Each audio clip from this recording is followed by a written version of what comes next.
बार बार मैं कह रहा हूँ, बार बार कह रहा हूँ और मैं वापस कह रहा हूँ, मैं लिखा भी था कि सत्ता जो है सच कभी नहीं बोलती है, किसी की भी सत्ता हो।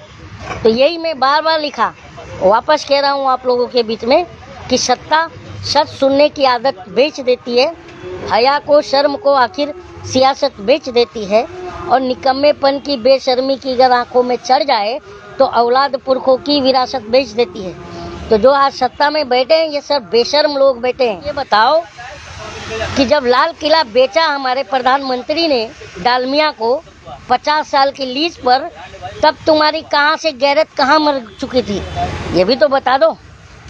आज तुम अगर दलित विरोध करे तो नक्सली है, मुसलमान विरोध करे तो पाकिस्तानी है, छात्र विरोध करे तो टुकड़े टुकड़े गैंग है, महिलाएं विरोध करे तो वैश्याएं हैं। यहाँ से तुम किसान विरोध करे तो खालिस्तानी है। एक अकेला तुम देशभक्त बचे, एक अकेला तुम देशभक्त बचे हो इस देश में। तुम्हें देश से प्यार है? अरे प्यार नहीं है तुम्हें देश से, इस देश से प्यार हमें, इस देश से हमें प्यार है। आज बता दो कि अगर किसान खेती ना करेगा, तुम तो 1947 के बाद जिस विचारधारा ने तिरंगा जलाई, आज उस विचारधारा को बहुत दर्द हो रहा है तिरंगे के ऊपर, तो ये हास्यास्पद है। जिस विचारधारा ने 51 साल अपने नागपुर के हेडक्वार्टर पर झंडा नहीं फहराया, उनको आज दर्द हो रहा है, तो ये हास्यास्पद है। ये मैं क्यों कह रहा हूँ और मैंने कैप्शन लिखा हुआ है, आप देखिएगा। ये मैं क्यों कह रहा हूँ, क्योंकि किसानों को जो रूट से परमिशन मिला था जाने के लिए, उस रूट पर पुलिस ने बैरिकेडिंग करके इनको जाने से रोका था।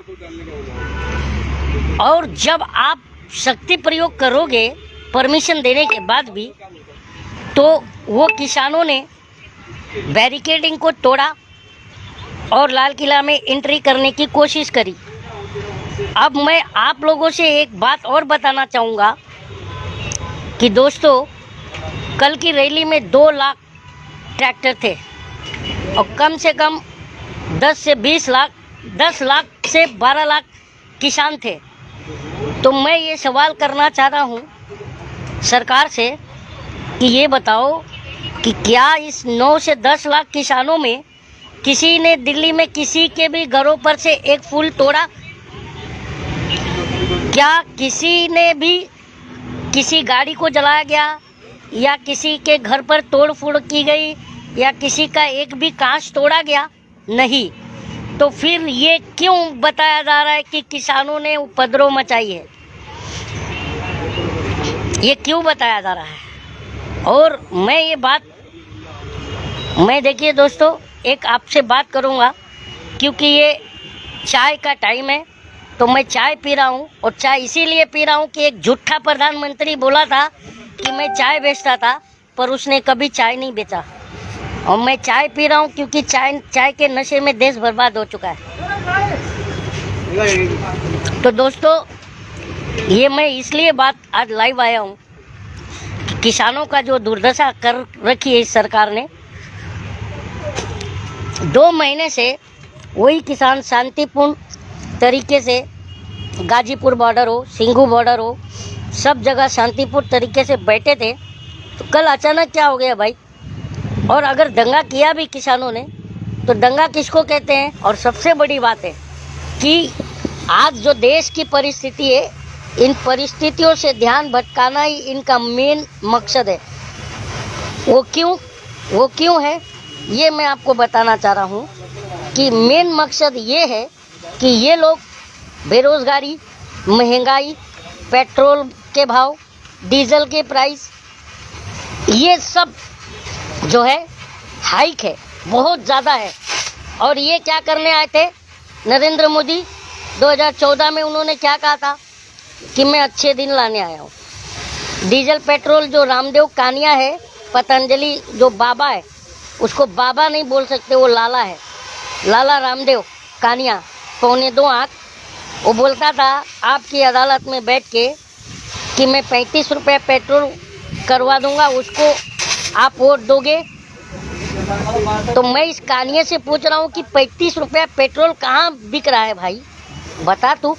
आज 7 साल हो गया सत्ता में आके, 7 साल में 35 रुपया पेट्रोल तो छोड़, तुझे 90 रुपया गौमूत्र बेचने लगा और हम लोग को चूतिया बना दिया देशवासियों को। तो ये एक बड़ी बात है कि ये लोग चूतिया बनाने आए हैं देश को। तो मैं इन मोदी भक्तों से कहना चाहता हूँ, देखो मैं बार बार लिखता रहता हूँ, बोलता रहता हूँ, मैं बार बार कह रहा हूँ मुझे डर नहीं है, अब मैं डरता भी नहीं हूँ। NSA लगाओगे, UAPA लगाओगे, जो लगाना है लगाओ, कितनों को लगाओगे यार, करोड़ों लोग हैं, अरबों लोग रोड पर निकलेंगे। अभी किसानों ने तुम्हारी पतलूम गिली कर रखी है, इस देश के बेरोजगार अभी रोड पर निकलना बाकी है। और जो महिलाओं के साथ अत्याचार हो रहा है, जो बच्चियों का बलात्कार करके तुम मार रहे हो, इनका भी निकलना बाकी है। तुम किस किस को रोक पाओगे ये बताओ। ये क्या गुजरात है? अबे गुजरात एक छोटा सा स्टेट था जो तुमने चला करके गोधरा और 2002 करवा दिया। तुम वो सोच रहे हो 28 राज्य और पड़े हैं देश में, टोटल 29 स्टेट है। 29 स्टेट को दंगे में झोंक सकते हो तुम? गुजरात है क्या? नहीं कर सकते।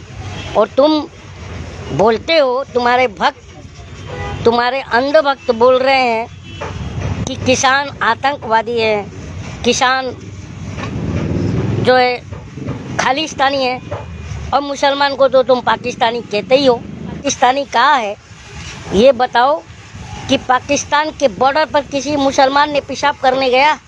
नहीं। मोदी संसद को बिना बताए, देश को बिना बताए नवाज शरीफ का जूठा बिरयानी खा के आया। तो गद्दार कौन हुआ बे? बताओ तुम लोग। आडवाणी जिन्ना के मज़ार पर जाके माथा टेक कर आया, गद्दार कौन हुआ बताओ। और RSS चीफ मोहन भागवत ये कहते हैं, आप पिछला उनका बयान उठा लो कि पाकिस्तान हमारा छोटा भाई है।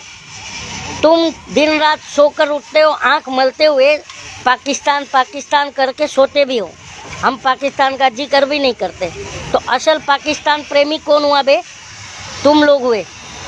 और एक जो दल्ला, एक मैं तो इस जो जी न्यूज़ पर आता है DNA करने के लिए, लेकिन इसका खुद का DNA करोगे ना तो ये सबसे बड़ा हुआ दल्ला निकलेगा, सुधीर चौधरी।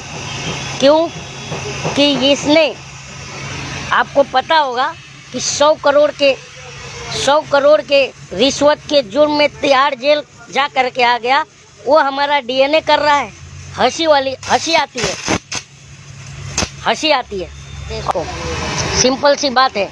अगर नरेंद्र, और मैं आप लोगों को बताऊं कि कल के बाद से बीजेपी IT सेल और इलेक्ट्रॉनिक मीडिया, ये गोदी मीडिया नहीं मोदी मीडिया है, ये दोनों मिल करके डैमेज कंट्रोल करना चालू कर दिए हैं।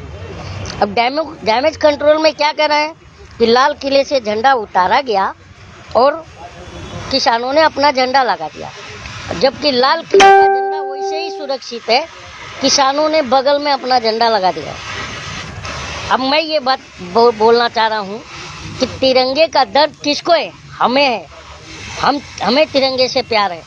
और जिन किसानों को तुम तिरंगा का अपमान करने वाला बता रहे हो, वो आज 2 महीने से आंदोलन कर रहे हैं, 2 महीने से अपने आंदोलन में तिरंगा लेके बैठे हैं।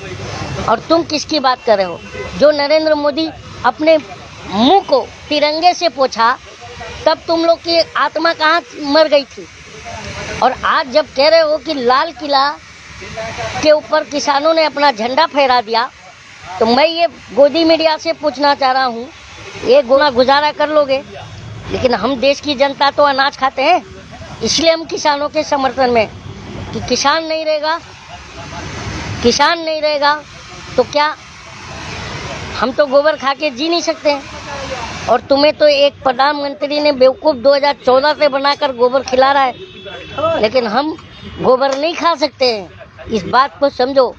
बात सारे के सारे बेशर्म हैं। क्यों?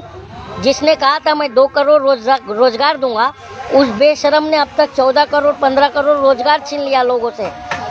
जिसने कहा था मैं अच्छे दिन लाऊंगा, उसने खुद के अच्छे दिन लाए, जनता को आज मरने के लिए भूखमरी के कगार पर छोड़ डाला है। तो ये मैं कहना चाह रहा हूँ, जो प्रधानमंत्री इतने बड़े बड़े वादे करके आया था सत्ता में, आज उन सब अंधभक्तों को भी उनका वादा याद दिलाओ। सुर उल्टा कहते हैं कि कांग्रेस के टाइम पर क्या था। अरे भाई मेरे, कांग्रेस के टाइम पर कांग्रेस अच्छी नहीं थी तब तो तुम्हारे में बिठाया, क्योंकि हमने एक चौकीदार को सत्ता में बिठाया है। हम प्रधानमंत्री को बाप नहीं बोलते हैं, लेकिन संबित पात्रा और संबित पात्रा के जितने भी भक्त हैं ये कहते हैं नरेंद्र मोदी देश का बाप है। तो इनके बाप हो सकते हैं, हमारे बाप नहीं है, क्योंकि हम 5 साल में बाप नहीं बदलते हैं। और अंधभक्त चॉकलेट की लालच में पड़ोसी को बाप बोलते हैं, लेकिन हम नहीं। इस बात को आप लोग समझ जाइए। अब बेरोजगारों को भी रोड पर आओ, महिलाएं भी रोड पर आओ। और इन पहले मैं बार बार कहता हूँ कि पहले हमारे बाप दादा गोरों से लड़े थे और हम चोरों से लड़ेंगे। अब ये जो चोर सत्ता में बैठे हैं, और सबसे बड़ा, और मैं एक बात कह रहा हूँ कि जो सरदार पटेल की ये लोग बार बार बात करते हैं, तो मालूम ही है कि सरदार लड़े थे गोरों से और हम लड़ेंगे चोरों से। ये जो चोर हैं ये सरदार पटेल को अडॉप्ट किए हैं। सरदार पटेल तो कांग्रेस ही थे, क्योंकि इन्होंने आज तक, मैं आप लोगों को बताना चाह रहा हूँ कि आज तक एक भी महापुरुष पैदा नहीं कर पाए, इसलिए ये दूसरे पार्टियों के महापुरुषों को उधार लेते हैं, ये गोद लेते हैं, अडॉप्ट करते हैं। और खुद के जो महापुरुष है आडवाणी, वो कबाड़ खाने में जंग खा रहे हैं। मुरली मनोहर जोशी से लेके मनोज सिन्हा से लेके शत्रुघ्न सिन्हा से लेके सबको इन्होंने साइड कर दिया, क्योंकि ये लोग सच बोलते थे, ये लोग देश के प्रति सोचते थे। आज देश विरोधी ताकतें जो है, मैं इसलिए कह रहा हूँ कि खुद संजय राउत साहब ने सत्ता में संसद में खड़ा होकर के कहा था, जो आज मुझे याद आई, मैं आपको बता रहा हूँ कि कोई तो ताकत है जो देश को तोड़ने के फिराक में है। ये बात संजय राउत ने कहा था, ये कलीम शेख नहीं कह रहा है, संजय राउत ने कहा था। तो कोई तो ताकत है जो देश को तोड़ना चाहती है, लेकिन हम जैसे लोग बैठे हैं इस देश को टूटने नहीं देंगे, बंटने नहीं देंगे। ना हिंदू के नाम पर बटेगा ये देश, ना मुस्लिम के नाम पर, ना सिख के नाम पर, ना ईसाई के नाम पर, क्योंकि ये देश लोकतांत्रिक देश है। और इसके जो स्ट्रक्चर है, 4 पिलर है, हिंदू मुस्लिम सिख ईसाई, ये हम एकता के साथ ही, और ये किसानों ने दिखा दिया कि हम एक हैं। बार बार नारा लगा रही है देश की पब्लिक कि हम एक हैं, लेकिन ये सत्ता में बैठे जो बेशरम लोग हैं ये कहते नहीं, तुम एक नहीं हो, तुम हिंदू हो, तुम मुस्लिम हो, तुम सिख हो, तुम दलित हो, तुम फलाने हो, तुम ढिमका हो, तुम मौर्य हो, तुम जायसवाल हो, तुम पंडित हो, तुम ब्राह्मण हो। जबकि देश की जनता कह रही है हम एक है, लेकिन ये दलाल बैठे हैं जो ये बोल रहे हैं तुम एक नहीं हो। ये हमें बांटने की कोशिश कर रहे हैं, लेकिन हम बटेंगे नहीं। ये देश सबका है, इस देश को बनाने में सबका योगदान है। अकेला नरेंद्र मोदी, अकेला अमित शाह, अकेला मोहन भागवत, अकेले भाजपाई, किसी का देश अकेले का नहीं है, सबका है ये देश। और सबसे बड़ा अफीम ये जो चाटे हुए हैं अंधभक्त, मैं इन अंधभक्तों से पूछना चाहता हूँ, ये भाई, ये तुम लोग गजब का ज्ञान, तुम कहते हो कांग्रेसी जो है टेररिस्ट।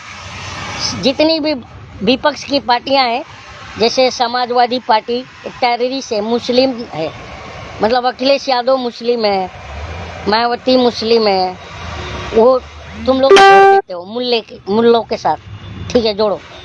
मैं ये बात कहना चाहता हूँ कि राजीव गांधी का लड़का राहुल गांधी, इसको तुम मुसलमान कहते हो, और उसी राजीव गांधी का भाई संजय गांधी का लड़का, मेनका गांधी का लड़का वरुण गांधी, इसको तुम हिंदू कहते हो।